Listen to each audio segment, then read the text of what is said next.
Cuando subí a ese púlpito y tomé el micrófono de sus manos frente a toda la congregación, vi el terror en los ojos del hombre que durante 3 décadas me hizo pasar vergüenza en nombre de Dios. El mismo hombre que predicaba sobre honor y fidelidad, que se golpeaba el pecho diciendo ser ejemplo de rectitud, que hacía llorar a las hermanas con sus palabras ungidas sobre matrimonio y familia. Ese día la iglesia entera iba a descubrir quién realmente era el pastor Oswaldo, y te juro que hasta hoy siento un escalofrío cuando recuerdo el silencio que cayó cuando empecé a hablar. Me llamo Roberta, tengo 69 años, y esta es la historia de cómo me convertí en esposa de uno de los pastores más respetados de la región y cómo destruí esa farsa con mis propias manos. Nací en 1956, en un pueblito del interior de Veracruz llamado Cuitláhuac, donde todo mundo conocía a todo mundo y los chismes corrían más rápido que el agua del río en época de lluvias. Mi papá, Sebastián, era ferrocarrilero, hombre serio y trabajador que se levantaba antes de que saliera el sol y regresaba cuando las estrellas ya adornaban el cielo. Mi mamá, Dalma, cosía para afuera. Pasaba el día entero en esa máquina Singer negra que hacía un ruido rítmico que hasta hoy resuena en mi memoria. Éramos 6 hermanos, yo la segunda mayor, viviendo en una casa de 3 cuartos donde el olor a café de olla se mezclaba con el aroma del ate de guayaba que mi mamá hacía todos los domingos. La vida era sencilla, modesta, pero tenía dignidad. Mi papá quizá no nos dio lujos, pero nos dio ejemplo de hombre honrado. Algo que descubrí años después vale más que cualquier riqueza de este mundo. Conocí a Oswaldo en una campaña de evangelización que llegó al pueblo en 1973, cuando yo tenía apenas 17 años. Era un joven de 25 años, guapo de dar envidia, alto, cabello bien peinado, siempre de traje aunque hiciera un calor del demonio. Era sobrino del evangelista que había venido a predicar, y se paraba en la puerta de la iglesia repartiendo volantes y platicando con todo mundo con esa sonrisa que parecía iluminar la calle entera. Cuando me dio un volante, nuestros dedos se tocaron, y te juro que sentí algo diferente, un calor que subió del pecho hasta la raíz del cabello. Me preguntó mi nombre con esa voz firme y dulce al mismo tiempo, y cuando le respondí que me llamaba Roberta, lo repitió despacio, como saboreando cada sílaba. Me dijo que era un nombre bonito, que combinaba con mi cara. Me puse roja como tomate, tartamudeé un gracias y salí casi corriendo, con mis hermanas riéndose de mí todo el camino hasta la casa. En los días siguientes, Oswaldo aparecía en la puerta de mi casa con cualquier pretexto, que estaba llevando la palabra de Dios de casa en casa, que quería conocer las familias del pueblo, que mi papá parecía un hombre temeroso de Dios y él querría platicar. Mi papá, hombre desconfiado que era, lo recibía en la sala pero se quedaba vigilando mientras mi mamá servía café y galletas de canela. Oswaldo hablaba bonito sobre la Biblia, sobre propósito, sobre cómo Dios tenía planes para cada uno de nosotros. Me miraba de reojo mientras hablaba, y yo fingía estar prestando atención a sus palabras, cuando en realidad solo me fijaba en cómo eran de claros sus ojos, en cómo eran de grandes y fuertes sus manos cuando sostenía la taza de café. Mi mamá se dio cuenta antes que yo de que ese muchacho tenía interés y empezó a arreglarme más antes de que apareciera, a peinarme con más esmero, a hacerme usar mi vestido de domingo aunque fuera día de semana. Cuando la campaña terminó y el evangelista se fue, Oswaldo se quedó. Dijo que había sentido un llamado de Dios para plantar una iglesia ahí en Cuitláhuac, que el Señor le había mostrado en sueños que ese pueblo necesitaba otra congregación. Rentó una casa sencilla cerca del centro, consiguió trabajo en una carpintería para mantenerse y empezó a hacer cultos en la sala de su propia casa con media docena de personas.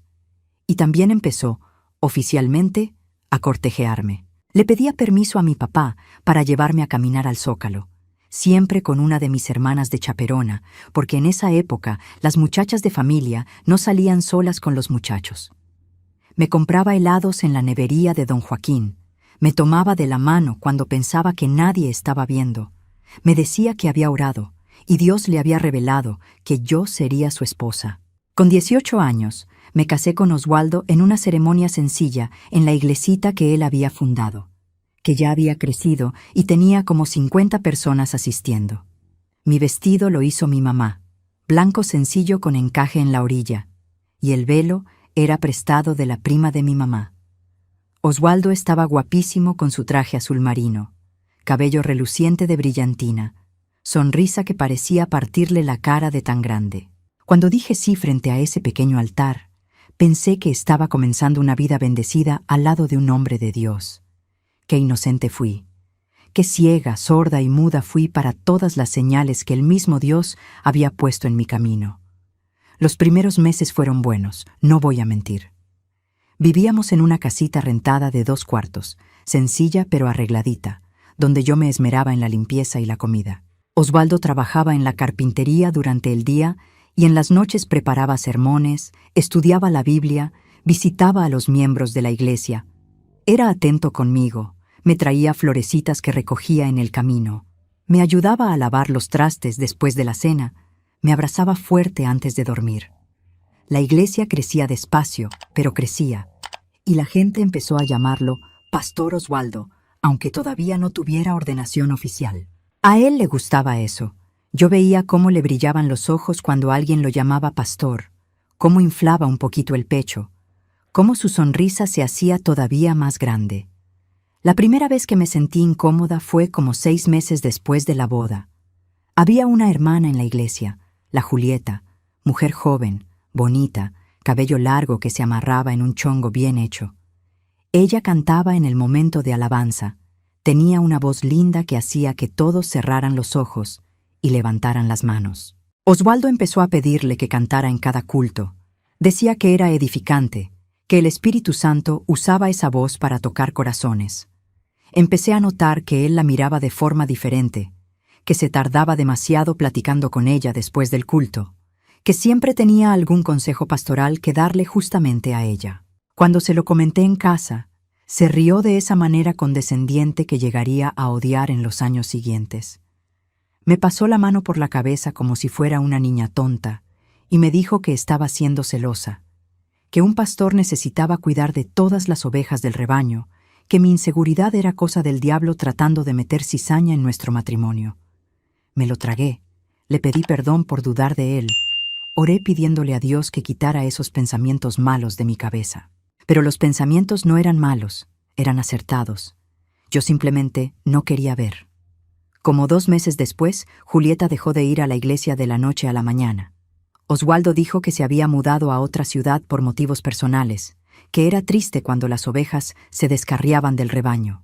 Años después, muchos años después, me encontré a Julieta por casualidad en un mercado, y ella, con lágrimas en los ojos, me contó que había huido del pueblo porque estaba embarazada, y Oswaldo le había dado dinero para que desapareciera y nunca regresara. En ese momento del mercado, 20 y tantos años después, miré a los ojos de esa mujer y vi mi propio dolor reflejado. Vi a todas las otras mujeres que debieron haber pasado por lo mismo. Pero me estoy adelantando en la historia. Volviendo a esa época, a 1975, la iglesia siguió creciendo y Oswaldo finalmente consiguió la ordenación pastoral a través de una denominación más grande que había en Xalapa. Fue un día de fiesta grande, carnitas, pastel, refrescos, y Oswaldo con el certificado de pastor oficial enmarcado que colgó en la pared de la iglesia con pompa y circunstancia. Cambió después de eso. Se volvió más autoritario, más creído, empezó a hablar más fuerte, a gesticular más en el púlpito, a golpear la mesa cuando predicaba sobre pecado e infierno.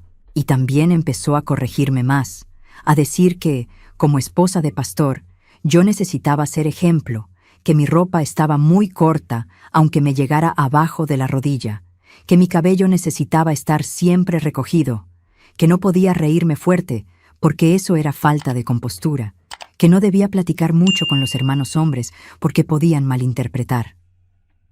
Quedé embarazada en 1976 y Oswaldo quedó radiante. Decía que Dios estaba bendiciendo nuestro ministerio con fruto del vientre, que sería un niño fuerte que seguiría sus pasos, que nuestro hijo también sería pastor. Cuando nació una niña, Vi la decepción pasar por su cara como nube oscura tapando el sol. No es que no quisiera a Concepción, le pusimos así por la Virgen, que toda mi familia era devota, pero él insistía en llamarla Cecilia porque le parecía más bonito. Quería a la niña, pero vivía haciendo comentarios sobre cómo quería un hijo varón, sobre cómo un hijo varón era doble bendición, sobre cómo necesitábamos intentar de nuevo pronto. Concepción acababa de nacer y él ya estaba hablando de tener otro hijo. La iglesia creció tanto que pudimos rentar un salón más grande en 1978 y Oswaldo empezó a recibir un pequeño sueldo de los diezmos y ofrendas. Dejó el trabajo en la carpintería y pasó a vivir exclusivamente del ministerio, lo que significaba que ahora estaba tiempo completo en la iglesia, visitando miembros, haciendo reuniones, organizando eventos. ¿Y yo? Yo me quedaba en casa cuidando a Concepción, limpiando, cocinando, preparando las viandas que le llevaba a la hora de la comida, cuando estaba muy ocupado para venir a comer a casa. Empecé a sentirme sola.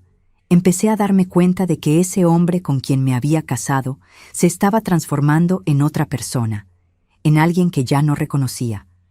Pero cuando trataba de platicar, me decía que yo no entendía el peso del ministerio, que el pastor necesitaba una esposa que lo sostuviera en oración, no una esposa que se quejara.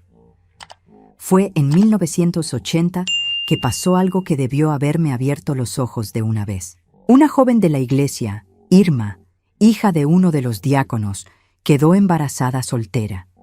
El escándalo fue enorme y Oswaldo subió al púlpito echando lumbre, hablando sobre fornicación, sobre vergüenza, sobre cómo esa muchacha había manchado la pureza de la iglesia y necesitaba ser disciplinada. Obligó a Irma a subir al púlpito frente a todos y confesar públicamente su pecado, mientras ella lloraba tanto que apenas podía hablar, mientras su mamá prácticamente se desmayaba de vergüenza en la banca. Oswaldo la expulsó de la iglesia. Dijo que solo podría regresar después de que naciera el bebé y ella demostrara arrepentimiento verdadero. La frialdad con que hizo eso, la crueldad en la mirada, la satisfacción que parecía sentir humillando a esa muchacha de 18 años, me dejó helada. Llegué a casa y vomité todo lo que tenía en el estómago y más, mientras Oswaldo me miraba con desdén y decía que estaba muy débil para ser esposa de pastor, que necesitaba tener estómago para la disciplina. Empecé a poner más atención después de eso. Empecé a fijarme en pequeños detalles que antes ignoraba. Como siempre escogía a las mujeres más jóvenes y bonitas para hacer trabajos especiales en la iglesia. Como siempre tenía consejo pastoral que dar justamente a las hermanas que tenían problemas conyugales, que estaban vulnerables, que necesitaban un hombro amigo. Cómo llegaba a casa tarde en la noche oliendo a perfume femenino diferente, y cuando le preguntaba decía que había abrazado a las hermanas después del culto y así funcionaba el perfume, se pegaba en la ropa. Cómo viajaba solo a congresos y convenciones, sin invitarme nunca, diciendo que yo necesitaba quedarme cuidando a Concepción y la casa. Quedé embarazada otra vez en 1982, y esta vez era el varón que tanto quería. Lo llamamos Anselmo, y Oswaldo quedó tan feliz que hasta fue cariñoso conmigo durante algunos meses. Pero pronto volvió a lo normal. Pronto volvió a tratarme como sirvienta y no como esposa. Pronto volvió a quedarse hasta tarde en la iglesia con cualquier pretexto. Yo me sumergí en la maternidad, cuidando a los 2 hijos pequeños, manteniendo la casa funcionando, apareciendo en la iglesia todos los domingos con sonrisa en la cara y ropa bien planchada, representando el papel de esposa perfecta de pastor. Por fuera, familia bendecida. Por dentro, matrimonio que más parecía celda de prisión. La iglesia siguió creciendo durante los años 80. Llegamos a tener 200 miembros asistiendo. Oswaldo era respetadísimo en el pueblo. Lo invitaban a inaugurar negocios, a dar la palabra en bodas y graduaciones, a bendecir bebés recién nacidos.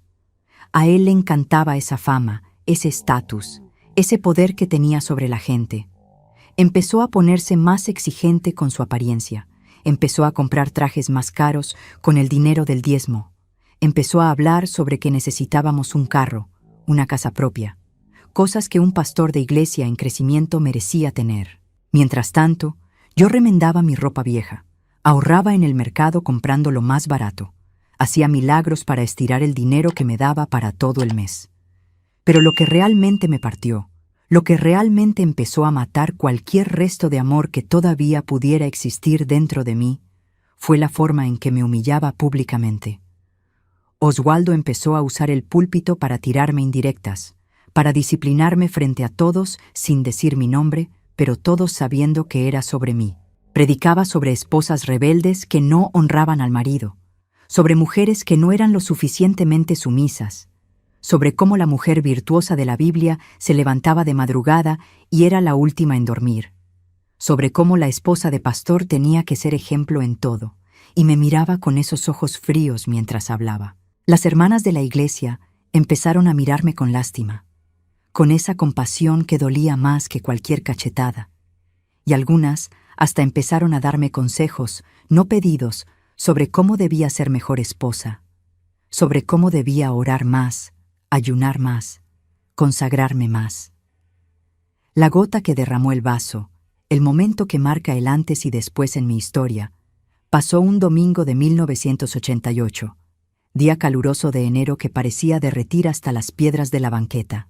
Yo estaba en la cocina de la iglesia preparando el refrigerio que siempre servíamos después del culto. Era mi obligación, obviamente, junto con otras hermanas, pero yo coordinaba todo porque era la esposa del pastor. Necesité ir por más pan a la panadería porque había llegado más gente de la esperada, y cuando regresé, como 20 minutos después, pasé por el pasillo del fondo de la iglesia que daba a los cuartitos que usábamos como oficina y sala de oración. La puerta de uno de los cuartos estaba entreabierta, y escuché la voz de Oswaldo, esa voz baja e íntima que ya no usaba conmigo desde hacía años. Me detuve, corazón latiendo fuerte, manos sudando frío aunque hiciera calor. Empujé la puerta despacio, en silencio, y vi a mi marido, el pastor Oswaldo, respetado hombre de Dios, con las manos en la cintura de una de las jóvenes de la iglesia, Edith, muchacha de 22 años que acababa de llegar a nuestra congregación.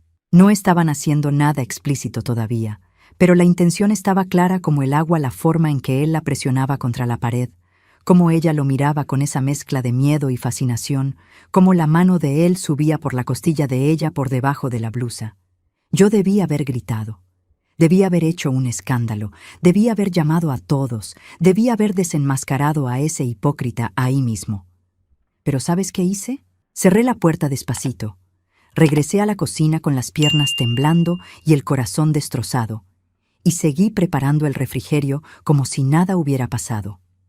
Cuando Oswaldo apareció 15 minutos después, con Edith detrás de él, los dos con cara de no haber hecho nada malo, me dio un beso en la frente a todos y dijo que su esposa era una bendición, que no sabía qué sería de él sin mi ayuda en el ministerio.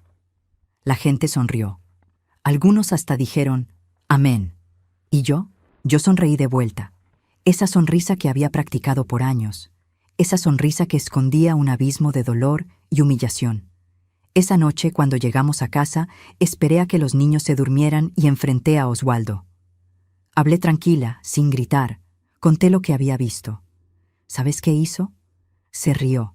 Se rió en mi cara y dijo que había visto mal, que estaba viendo cosas, que era mi imaginación trabajando en su contra por mis celos enfermizos. Dijo que solo estaba orando con la hermana Edith, que ella había compartido una lucha personal, y él estaba ofreciendo apoyo pastoral. Dijo que si yo esparcía esa mentira a alguien, estaría pecando gravemente contra un ungido del Señor y las consecuencias serían terribles.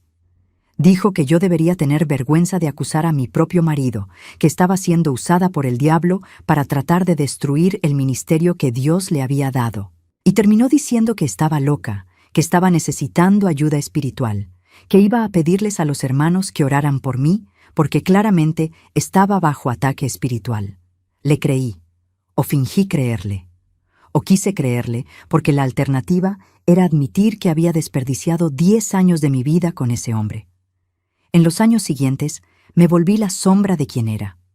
Adelgacé mucho, perdí el brillo de la mirada, vivía en una nube de ansiedad y tristeza que no podía nombrar. Osvaldo empezó a decirles a los miembros de la iglesia que yo tenía problemas espirituales, que estaba siendo atormentada por demonios, que por eso andaba tan triste. Organizó hasta campañas de oración por mí, donde las hermanas ponían las manos en mi cabeza y gritaban reprendiendo espíritus malignos, mientras yo lloraba no por liberación, sino por humillación. Había transformado mi sufrimiento, causado por él mismo, en munición para hacerse el héroe espiritual que luchaba por salvar a la esposa atormentada. Los años 90 fueron una década perdida para mí. Viví en automático, cuidando a los hijos, la casa, la iglesia, sin realmente estar presente en ningún lugar. Osvaldo continuó su vida de farsa, predicando sobre santidad, mientras yo sabía que seguía involucrado con varias mujeres de la iglesia. Había desarrollado un sexto sentido para reconocer las señales. Veía cómo ellas lo miraban, cómo él las miraba, cómo siempre tenía motivos para quedarse a solas en consejo pastoral. Pensé en irme 1000 veces. 1000 veces hice mentalmente las maletas. Planeé cómo sería, dónde iría, cómo mantendría a los hijos. Pero tenía tanto miedo. Miedo de no poder mantenerme sola. Miedo de perder a los hijos. Miedo del juicio de la iglesia y del pueblo. Miedo de que Osvaldo hiciera lo que siempre amenazaba hacer. Desmoralizarme públicamente. Decir que había abandonado el hogar por rebeldía. Transformarme en ejemplo de mujer que no honró sus votos. Concepción creció y pronto se dio cuenta de que algo estaba mal. Con 14, 15 años, empezó a cuestionar al padre, a confrontarlo sobre la forma en que me trataba. A Osvaldo no le gustó para nada.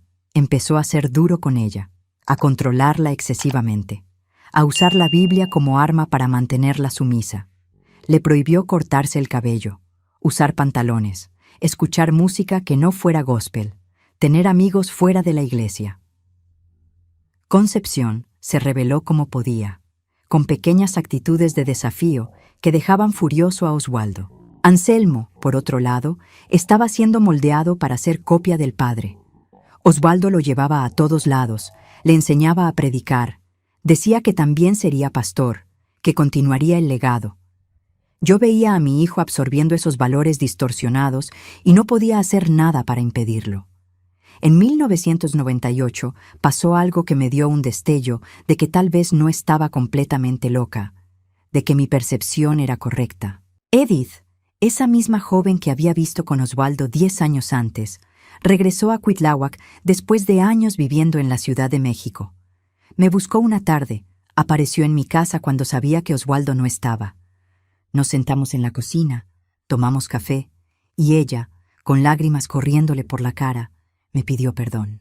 Me contó que se había involucrado con Osvaldo durante casi 2 años, que él prometía dejar a la familia por ella, que decía que yo estaba loca y que nuestro matrimonio era solo apariencia. Me contó que quedó embarazada de él y él pagó el procedimiento para que se deshiciera del bebé.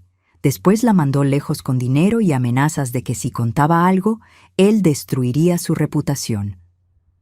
Me contó que no fue la única, que sabía de al menos 4 otras mujeres que habían pasado por lo mismo. Cuando Edith se fue, me quedé sentada en esa cocina hasta que oscureció, sin prender la luz, solo sentada en la oscuridad dejando que esa información me inundara. No sentí coraje en ese momento, no sentí tristeza, sentí una claridad fría, una determinación que no sabía que tenía dentro de mí. Por primera vez en años, sentí que no estaba loca, que todo lo que había sentido, todo lo que había percibido, era real. Y sentí que necesitaba hacer algo, pero no sabía qué. Osvaldo llegó a casa esa noche radiante, contando que la iglesia iba finalmente a construir un templo propio, que habían conseguido un terreno bueno, que él sería el gran pastor de una gran iglesia. Lo miré y vi a un extraño que usaba el nombre de Dios para manipular, para satisfacerse, para construir su pequeño imperio de mentiras. Empecé a investigar.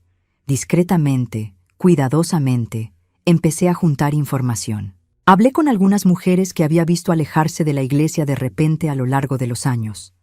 No todas quisieron hablar, pero algunas sí, y cada historia que escuchaba era un puñetazo en el estómago. Osvaldo tenía un patrón. Escogía mujeres vulnerables, ofrecía ayuda espiritual, ganaba confianza, después avanzaba despacio, siempre con versículos bíblicos distorsionados sobre cómo Dios aprobaba aquello, sobre cómo era amor puro, sobre cómo yo era esposa problemática que no lo entendía. Algunas quedaron embarazadas, algunas fueron coaccionadas a abortar. Todas fueron amenazadas y mandadas lejos cuando la situación se complicaba. Y él seguía ahí en el púlpito, predicando sobre santidad, sobre fidelidad, sobre el matrimonio santo instituido por Dios. Concepción se fue de casa en 2001, con 23 años, diciendo que ya no aguantaba vivir en ese ambiente de hipocresía. Oswaldo la desheredó, dijo que estaba en rebelión contra Dios, prohibió a los miembros de la iglesia tener contacto con ella. Yo seguía viendo a mi hija a escondidas, encontrándome con ella en lugares discretos, llevándole comida y algo de dinero que lograba guardar sin que Oswaldo se enterara. Anselmo se quedó más cercano al padre todavía, asumiendo posición de pastor auxiliar en la iglesia, predicando con el mismo fervor falso que el padre. Era doloroso ver a mi hijo transformándose en eso, pero no podía alcanzarlo, estaba completamente adoctrinado.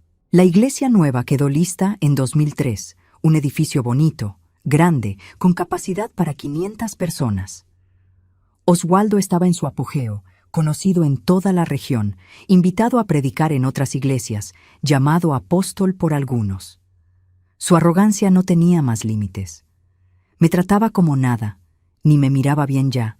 Yo era solo un mueble más de la decoración, útil para el showcito de familia bendecida que él mantenía. Las humillaciones públicas continuaron y empeoraron. Predicaba sobre mujeres flojas, sobre esposas que no cuidaban bien la casa, sobre cómo había hermanas en la iglesia que eran mejores ejemplos de virtud que la propia esposa del pastor. Decía todo eso mirándome, con esa sonrisita cruel, y la gente reía, estaba de acuerdo, y yo moría un poquito por dentro cada vez. Seguí juntando información, pruebas, historias. Grabé conversaciones, guardé mensajes que dejaba abiertos en la computadora, fotografié comprobantes de pagos sospechosos. Reuní testimonios por escrito de mujeres que aceptaron testificar. Hice todo eso durante años, escondiendo todo en un lugar seguro que él nunca descubriría. Y empecé a hacer un plan cuidadoso de cómo exponer todo, de cómo hacer justicia no solo por mí, sino por todas esas mujeres que él había destruido. En 2004, Oswaldo empezó a hablar sobre hacer una gran campaña de avivamiento, invitando pastores de fuera, haciendo propaganda en radio, esperando llenar la iglesia nueva. Sería el ápice de su carrera, la confirmación de su ministerio poderoso. Y fue durante la planeación de esa campaña que pasó algo que me hizo decidir que era hora de actuar. Una muchacha de 19 años, Keta, llegó llorando a mi casa una tarde diciendo que estaba embarazada, y Oswaldo era el padre. Estaba desesperada. Decía que él había prometido separarse de mí y asumirla a ella, que ella le había creído, que ahora él estaba diciendo que necesitaba deshacerse del bebé, si no él iba a destruir la reputación de ella y de toda su familia. Miré a esa muchacha, más joven que mi propia hija, y algo se rompió definitivamente dentro de mí. Ya no era solo sobre mí, era sobre todas ellas. Era sobre impedir que siguiera destruyendo vidas. Ayudé a Keta a salir del pueblo. La mandé a casa de una prima mía en otro estado, lejos del alcance de Oswaldo. Le di dinero que había guardado y le dije que podía quedarse ahí el tiempo que necesitara, que nadie la iba a encontrar. Y entonces empecé a poner mi plan en práctica. La campaña de avivamiento sería en 3 meses, en julio de 2004. Sería en pleno verano, iglesia llena, personas de varias ciudades, pastores importantes presentes. Sería el escenario perfecto. En los 3 meses siguientes, finalicé mi investigación. Conseguí el testimonio de 9 mujeres diferentes que habían estado involucradas con Oswaldo a lo largo de los años, incluyendo a Keta, que me mandó todo por escrito del lugar seguro donde estaba. Junté comprobantes de dinero de la iglesia siendo usado para pagar silencio, para pagar procedimientos, para comprar regalos a las amantes. Conseguí copias de mensajes comprometedores que había mandado y pensado que había borrado. Hice fotocopias de todo, Organicé todo en carpetas, guardé todo en lugar seguro y preparé un discurso, las palabras correctas que iba a decir cuando llegara la hora. Oswaldo no sospechó nada. Seguí siendo la esposa sumisa, la ayudante fiel, la mujer invisible en la que él me había transformado. Ayudé a organizar la campaña. Cuidé la logística, la comida, la decoración, todo lo que una buena esposa de pastor debía cuidar. Él estaba radiante, confiado, preparando sus sermones más bombásticos, ensayando sus gestos dramáticos en el púlpito, escogiendo sus mejores trajes. En los días anteriores a la campaña, apenas me dirigía la palabra. Tan concentrado estaba en su performance. Yo seguía mi rutina, sonriendo cuando era necesario, asintiendo cuando hablaba sobre sus planes grandiosos, muriendo por dentro, pero viva de propósito por primera vez en décadas.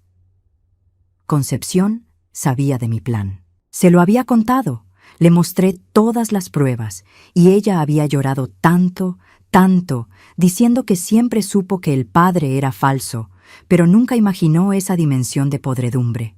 Me ofreció ayuda, pero le dije que no, que eso era algo que necesitaba hacer sola, que era mi batalla, mi liberación. La campaña empezó un jueves de julio, calor sofocante de esos que solo el verano en Veracruz sabe hacer, ese calor que se mete por los huesos y se instala en el alma. La iglesia estaba llena, gente hasta parada en los pasillos, personas de 5 ciudades diferentes. Había pastor de Xalapa, de Córdoba, de Orizaba, gente importante en el medio evangélico de la región. Oswaldo estaba en su elemento, predicando con ese fervor performático, haciendo que la gente llorara, gritara amén, cayera en éxtasis religioso. Yo estaba sentada en la primera fila, como siempre, con mi vestido recatado, mi cabello recogido, mis manos sobre la Biblia en el regazo, la imagen perfecta de la esposa devota. Pero dentro de mi bolsillo, dobladas con cuidado, estaban las hojas que iba a leer. Dentro de mi bolsa, escondidas en el fondo falso que yo misma había cosido, estaban copias de todas las pruebas. Jueves y viernes pasaron. Sábado pasó. Oswaldo predicando, haciendo llamados al altar, ungiendo personas, expulsando demonios, haciendo el show completo. La gente estaba extasiada, diciendo que era el avivamiento más poderoso que habían visto, que la unción de Dios estaba fuerte sobre el pastor Oswaldo. Yo esperaba con la paciencia de quien había esperado 30 años. Domingo era el día del cierre, el culto más importante, el clímax de la campaña. Era cuando Oswaldo haría su sermón principal, cuando los pastores invitados darían palabra, cuando habría la consagración final. Era cuando yo destruiría todo. Domingo amaneció con ese cielo despejado del verano, sin una nube, sol fuerte y brillante. Me desperté antes que Oswaldo. Preparé su café como hacía desde hacía 30 años, planché su traje, arreglé sus cosas. Apenas me miró, solo murmuró un gracias distraído, totalmente enfocado en el culto de la noche. Pasé el día entero con un frío en el estómago que no tenía nada que ver con el clima, con las manos sudando frío, con el corazón latiendo acelerado. Repasé mentalmente mi plan 1000 veces. Sabía exactamente qué iba a hacer, exactamente cuándo iba a hacerlo. Ya no había vuelta atrás. O hacía eso, o pasaría el resto de mi vida arrepintiéndome de no haber tenido valor. El culto empezó a las 7 de la noche. La iglesia estaba todavía más llena que en los días anteriores. Había hasta gente afuera viendo por la ventana. Oswaldo subió al púlpito con esa presencia que había desarrollado a lo largo de los años, ese carisma falso pero eficiente que manipulaba multitudes. Empezó predicando sobre familia, sobre matrimonio santo, sobre cómo Dios bendecía hogares que honraban los votos sagrados. La ironía era tan grotesca que tuve que contener una risa histérica que quiso escapar. Ahí estaba él, traidor serial, manipulador, mentiroso, predicando sobre santidad matrimonial, mientras yo, la esposa que había destruido poquito a poco durante 3 décadas, estaba sentada en la primera fila planeando su fin. Su sermón duró 1 hora. 1 hora de teatralidad, de versículos distorsionados, de promesas vacías de bendiciones y prosperidad. La gente lloraba, gritaba gloria a Dios, levantaba las manos en éxtasis. Cuando terminó, empezó la parte de los testimonios, cuando miembros de la iglesia subían para contar cómo habían sido bendecidos. 3 personas testificaron. Después, Oswaldo llamó a los pastores visitantes para que dieran una palabra. 2 hablaron brevemente. Y entonces dijo las palabras que había estado esperando toda la noche. Ahora quisiera llamar aquí al frente a mi amada esposa, hermana Roberta, que ha sido mi sostén y ayuda idónea durante todos estos años de ministerio. Ven aquí, querida, para recibir un homenaje especial. Era una trampa. Siempre hacía eso.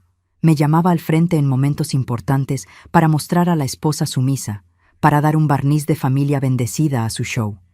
Normalmente subía, recibía los aplausos educadamente, lo escuchaba decir media docena de palabras bonitas sobre mí que no significaban nada, y volvía a mi lugar. Pero no esta vez.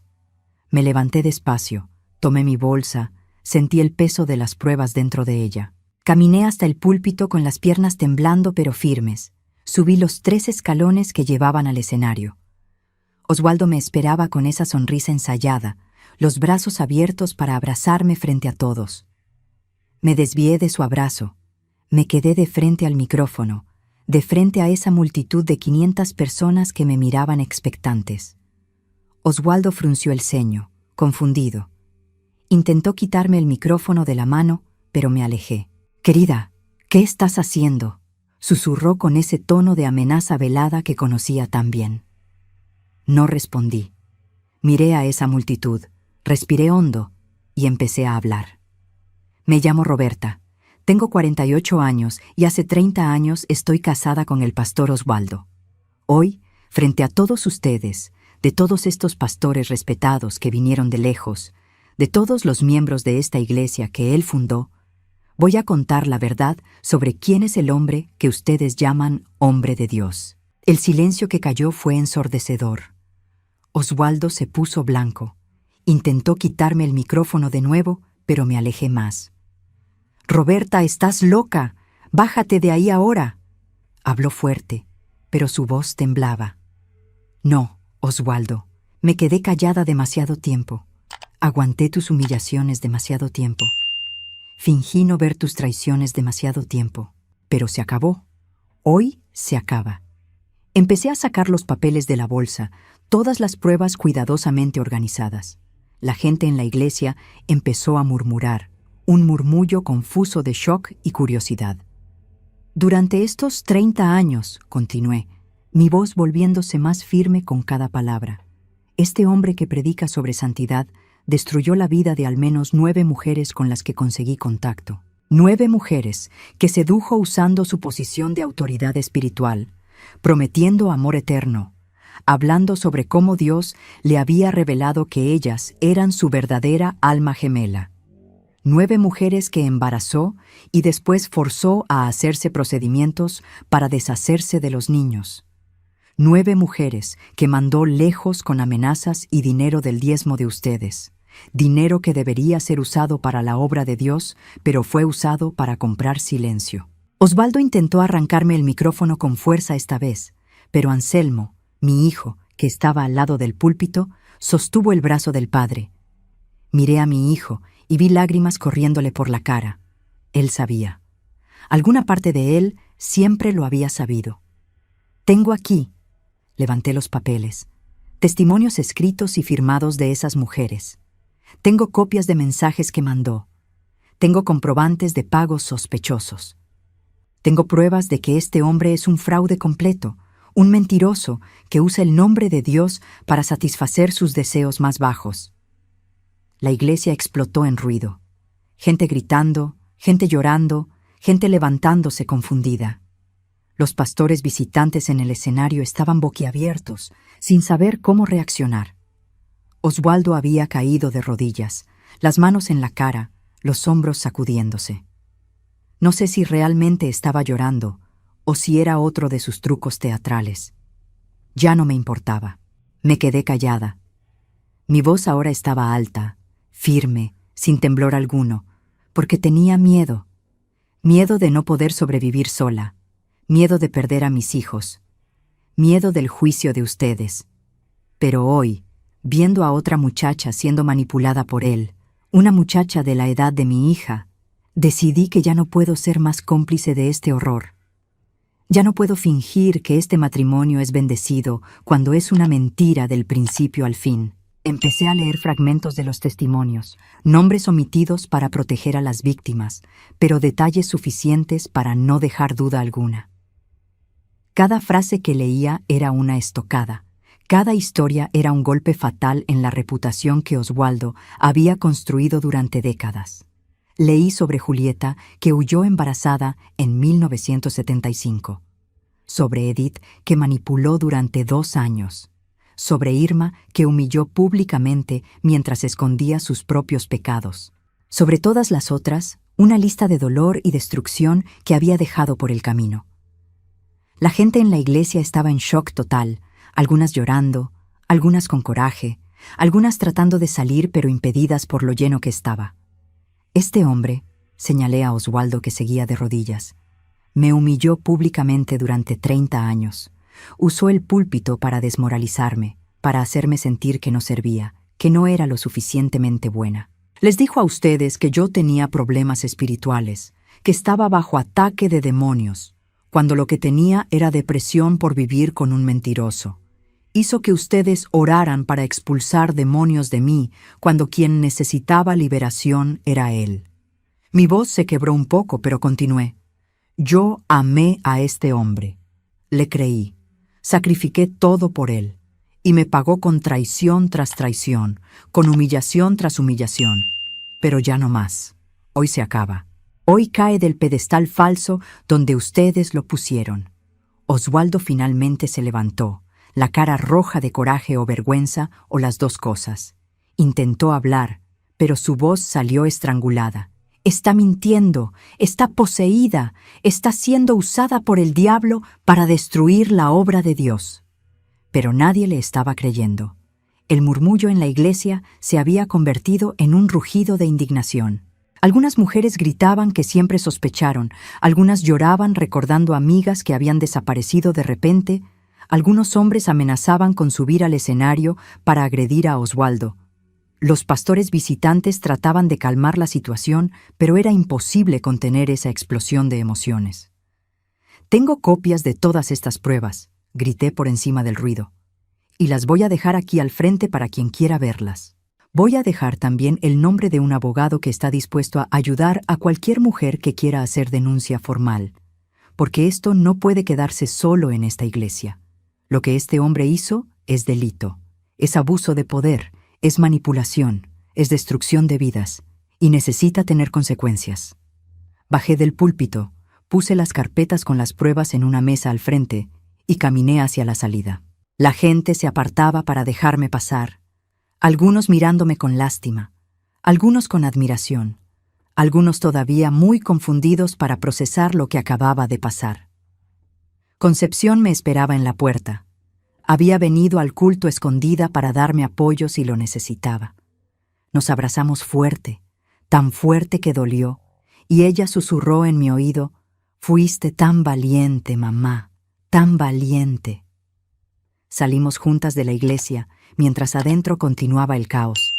Escuché gritos, discusiones, llanto. Escuché a Oswaldo tratando de dar explicaciones que nadie quería oír. Escuché a alguien gritando que iban a llamar a la policía. No volteé, solo caminé, un pie delante del otro, respirando el aire caluroso de la noche que nunca me había parecido tan limpio, tan puro, tan liberador. En los días siguientes fue un torbellino. La noticia se esparció por el pueblo como fuego en petate seco. Todo mundo comentaba, todo mundo tenía opinión. Algunas personas me apoyaron, diciendo que había sido valiente, que había hecho lo correcto. Otras me condenaron, diciendo que había destruido a un hombre de Dios, que iba a pagar por haber tocado a un ungido del Señor.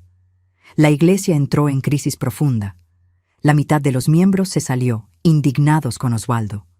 La otra mitad se quedó, algunos porque realmente creían que merecía perdón, Otros, porque no querían admitir que habían sido engañados durante tanto tiempo. Osvaldo intentó dar explicaciones, decir que había tenido momentos de debilidad, pero que era humano y se había arrepentido.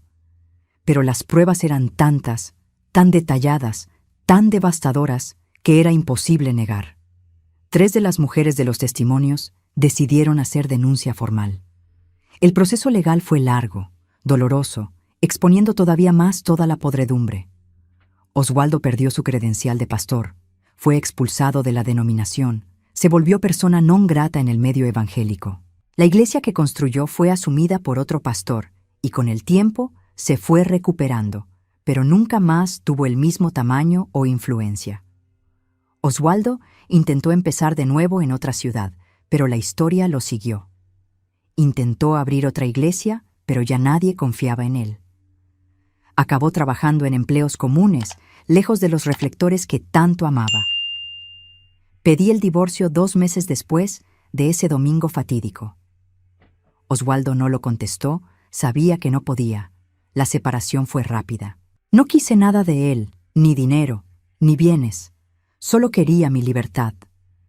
Me fui a vivir con Concepción por un tiempo, hasta poder organizarme. Conseguí trabajo en una tienda de telas. Ganaba poco, pero era mi dinero, fruto de mi trabajo honesto. Aprendí a vivir sola, a tomar mis propias decisiones, a ser dueña de mi vida por primera vez desde los 18 años. Fue aterrador al principio, pero también fue liberador de una forma que ni sabía que existía.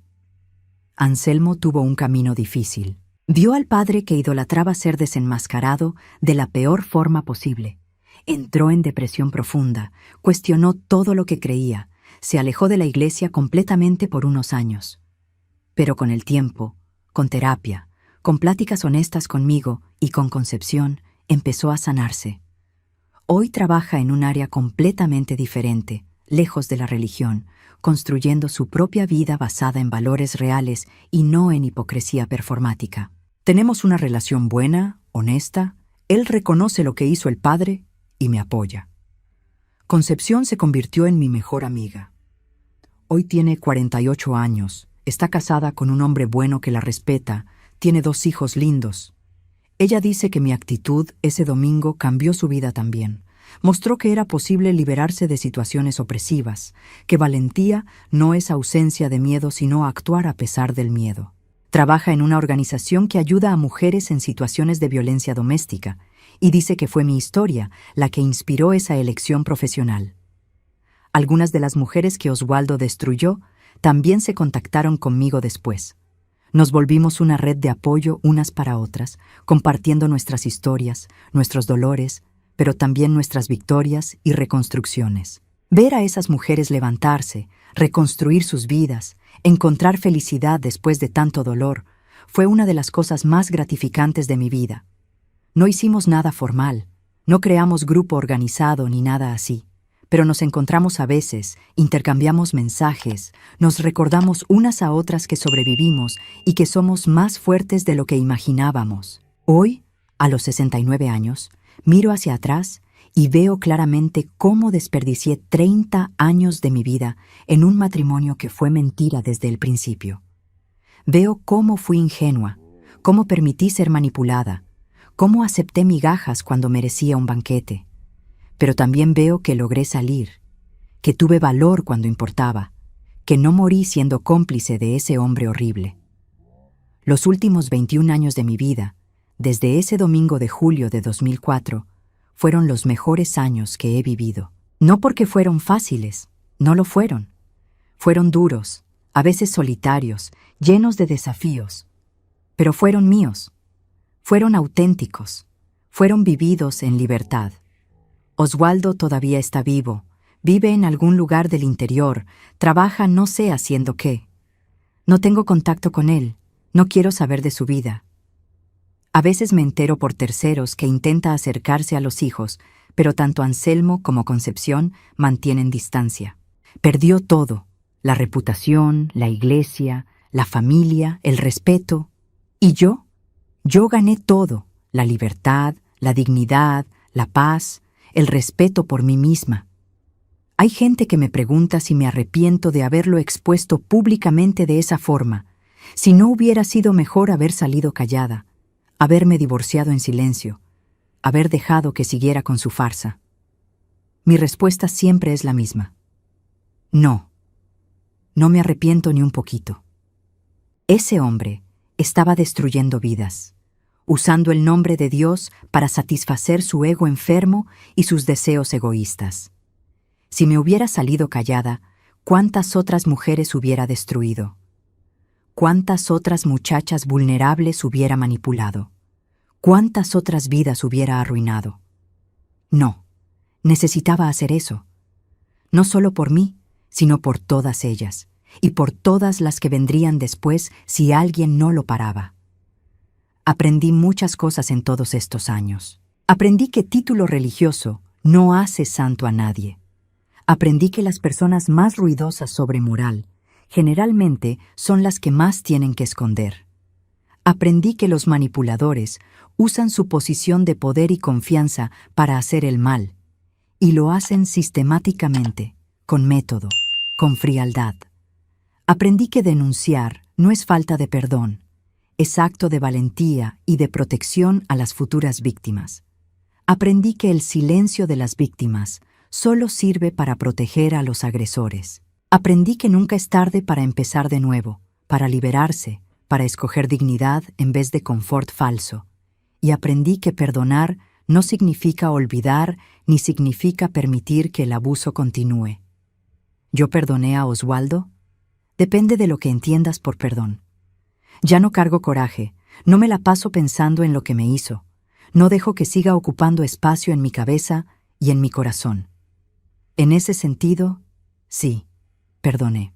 Pero si perdonar significa decir que está todo bien, que puedo fingir que nada pasó, que puedo tener una relación con él, entonces no. No perdoné y nunca voy a perdonar de esa forma. Existe diferencia entre perdón que te libera de la amargura y perdón que permite que el agresor escape de las consecuencias. Yo escogí el primero. Mi vida hoy es sencilla, pero es mía. Vivo en una casita rentada de 2 cuartos, pequeña pero acogedora, llena de plantas que yo misma cuido, con cortinas que yo misma escogí, con muebles que compré con mi propio dinero. Me despierto a la hora que quiero, como lo que se me antoja. Veo lo que me da placer. Salgo cuando quiero salir y me quedo en casa cuando prefiero quedarme. Parece poca cosa, pero para quien vivió 30 años bajo control sofocante, cada una de estas pequeñas libertades es un lujo inmenso. Tengo amigas de verdad ahora, no esas amistades falsas de iglesia donde todo mundo te juzga y chismea a tus espaldas. Tengo amigas que me conocen de verdad, que saben toda mi historia, que me aceptan con mis fallas y cicatrices. Volví a estudiar a los 50 y tantos años, hice un curso técnico de contabilidad, trabajé en eso por unos años hasta jubilarme. Hoy vivo con mi pensión pequeña pero digna.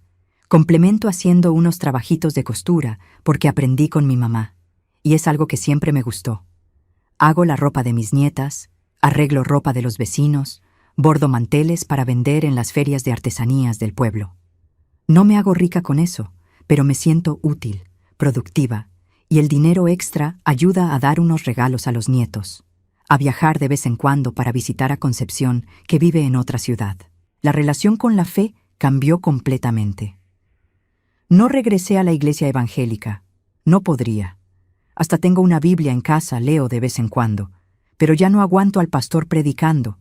No aguanto ese ambiente de manipulación disfrazada de espiritualidad. Algunas personas dicen que debería perdonar a la iglesia, que no toda iglesia es igual, que Oswaldo era la excepción. Pero yo sé que no era la excepción. Conozco docenas de historias parecidas, de pastores que abusan del poder, que manipulan mujeres vulnerables, que usan dinero del diezmo para vivir en el lujo mientras los fieles pasan necesidad. El sistema está podrido y ya no quiero ser parte de eso. Mi fe hoy, si es que puedo llamarla así, es personal, es callada, es entre Dios y yo, sin intermediarios que se dicen ungidos, pero son solo hombres falibles y muchas veces malvados. Lo que más duele hasta hoy no es ni la traición en sí, La traición pasa, las personas son débiles, las relaciones mueren. Lo que duele es la hipocresía, es el uso de la religión para encubrir y justificar el mal. Es la forma en que me hizo sentir loca cuando estaba viendo la verdad.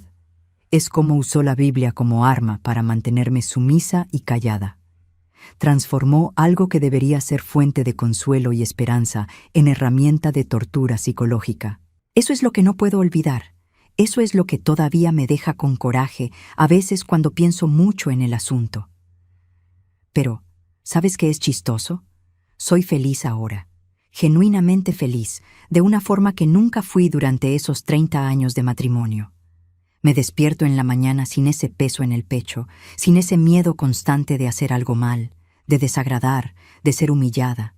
Tomo mi café mirando mis plantas en la ventana, escuchando los pájaros cantando, planeando mi día sin tener que pedirle permiso a nadie.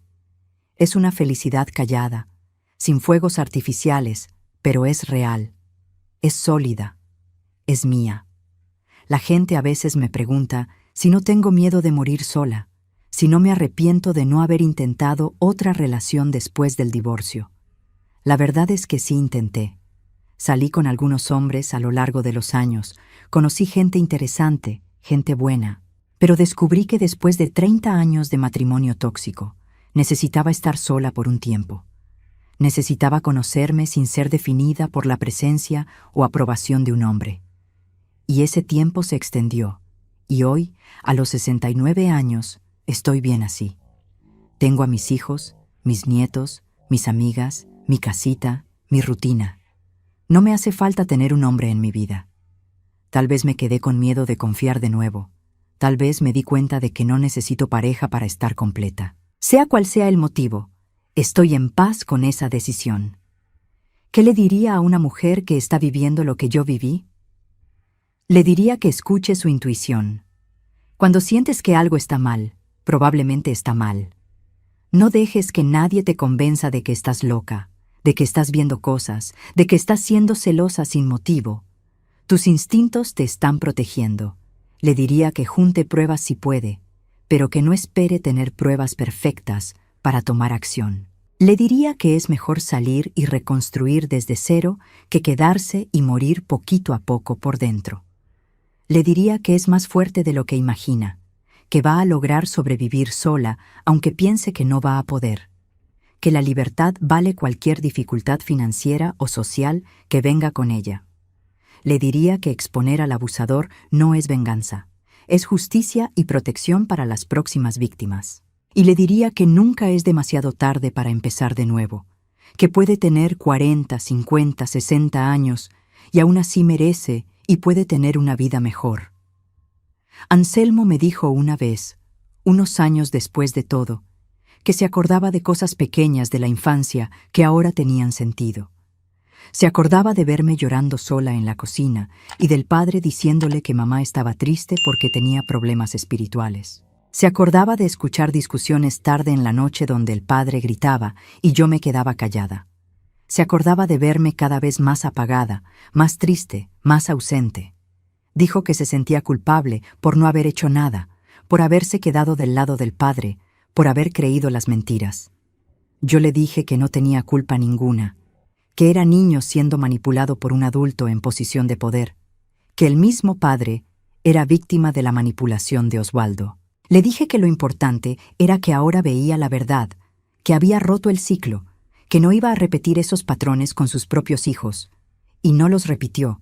Anselmo es padre presente, cariñoso, que trata a la esposa como igual, que no usa la religión para controlar a nadie.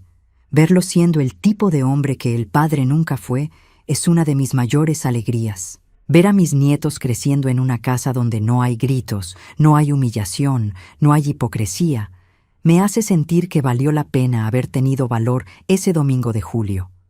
Rompí el ciclo. Mis nietos nunca van a crecer pensando que ese tipo de comportamiento es normal. Nunca van a pensar que el hombre puede tratar a la mujer de esa forma. Nunca van a usar la religión como excusa para ser gente mala. Concepción me dijo recientemente que cuenta mi historia en los grupos de apoyo donde trabaja. No con mi nombre, obviamente, pero cuenta sobre una mujer que estuvo 30 años en un matrimonio abusivo con un líder religioso y que finalmente tuvo valor de denunciar públicamente.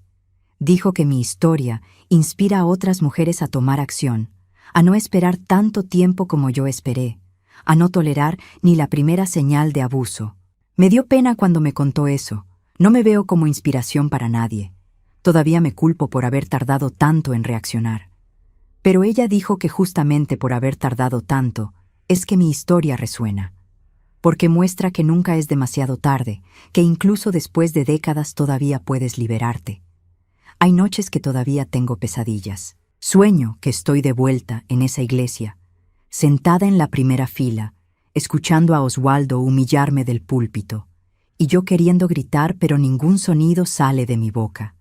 Despierto sudada, corazón acelerado, desorientada. Me toma unos segundos darme cuenta dónde estoy, recordar que eso se acabó, que estoy libre, que él ya no tiene ningún poder sobre mí. En esos momentos me levanto, hago un té, me siento en la cocina mirando por la ventana hasta que el corazón se calma. Y agradezco. Agradezco por haber tenido valor. Agradezco por haber sobrevivido. Agradezco por estar aquí, viva, libre, entera. Oswaldo me mandó una carta hace como 5 años. No sé cómo consiguió mi dirección. Era una carta larga, llena de pedidos de perdón, diciendo que había cambiado, que se había arrepentido de verdad, que reconocía todo lo que había hecho mal, que quería hacer las paces antes de morirse. Leí la carta una vez y la tiré a la basura. No respondí. No voy a responder. Tuvo 30 años para cambiar, para tratarme bien, para ser honesto. Escogió ser quien era. Ahora quiere perdón porque está viejo, porque está solo, porque quiere morir en paz. Pero mi paz no depende de darle la absolución que quiere. Mi paz la conquisté sola, sin nada de él, y así va a seguir. Miro hacia atrás y veo 2 Robertas. La Roberta de antes, esa muchacha de 17 años que conoció a un muchacho guapo que predicaba la palabra de Dios y pensó que había encontrado el amor de su vida. Inocente, soñadora, llena de esperanza y fe. Y la Roberta de ahora, a los 69 años, marcada por cicatrices que nadie ve, pero que están ahí, más fuerte de lo que jamás imaginó que podría ser, libre de una forma que ni sabía que existía. Entre esas 2 Robertas hay una vida entera de dolor, pero hay también una historia de supervivencia, de valentía, de liberación. Si pudiera regresar en el tiempo y hablar con esa muchacha de 17 años que estaba empezando a enamorarse del joven predicador, ¿qué le diría? Le diría que saliera corriendo. Le diría que ese hombre iba a destruir 30 años de su vida. Le diría que valorara más su intuición, que no ignorara las señales rojas que iban a aparecer, que no dejara que nadie usara a Dios como excusa para controlarla y disminuirla. Pero sé que probablemente no me escucharía, porque estaba enamorada, porque quería creer, porque todavía no había aprendido que no todos los que hablan de Dios viven de acuerdo con lo que predican. Entonces tal vez le diría otra cosa. Le diría que va a ser difícil, muy difícil, más difícil de lo que puede imaginar, que va a sufrir de formas que todavía no conoce. Pero le diría también que es más fuerte de lo que piensa, que va a sobrevivir, que un día va a tener una valentía que ni sabe que tiene dentro de ella, que un día va a subir a un púlpito y va a destruir el imperio de mentiras de él con sus propias manos, que un día va a ser libre, y que esa libertad, cuando finalmente llegue, va a valer cada lágrima derramada a lo largo del camino. Hoy es viernes. Me desperté temprano, regué mis plantas, tomé café mirando el sol saliendo. En un rato voy a terminar de bordar un mantel que una vecina me encargó. En la tarde voy a encontrarme con Concepción, que viene a visitarme. Vamos a comer juntas en ese restaurante que nos gusta. En la noche voy a ver mi telenovela, hacer mi té de manzanilla, acostarme en mi cama con mis almohadas como me gustan. Es una vida común, sencilla, sin grandes aventuras o emociones. Pero es mi vida de verdad. Y eso, queridos míos, eso vale más que cualquier promesa falsa de bendición y prosperidad que ese hombre hizo durante 30 años. Si me estás escuchando ahora y estás viviendo algo parecido, sea con pastor, sea con marido común, sea con quien sea, quiero que sepas que no estás sola, que no es tu culpa, que no estás loca, no estás exagerando, no estás viendo cosas donde no hay, que el manipulador hace eso mismo, te hace dudar de tu propia percepción, te hace sentir culpable por su comportamiento, y quiero que sepas que puedes salir. Tal vez no hoy, tal vez no mañana, tal vez necesites planearte, juntar fuerzas, conseguir ayuda, pero puedes salir, y cuando salgas vas a descubrir que eres capaz de mucho más de lo que imaginas. Me llamo Roberta, tengo 69 años. Pasé 30 años casada con un pastor que me destruía mientras predicaba sobre amor. Y pasé los últimos 21 años descubriendo quién realmente soy cuando nadie me está controlando. No tengo dinero, no tengo fama, no construí imperio ninguno. Pero tengo algo mucho más valioso. Tengo paz, tengo dignidad, tengo libertad. Y tengo la certeza de que hice lo correcto ese domingo de julio de 2004, cuando subí a ese púlpito y dije, ya no más, esta es mi historia. Es una historia de dolor, pero también es una historia de victoria. Y si una viejita de 69 años que pasó la vida siendo controlada y disminuida logró liberarse, tú también puedes. Créeme, cree en ti. Y cuando llegue tu hora de decir ya no más, no tengas miedo. La libertad está esperando del otro lado.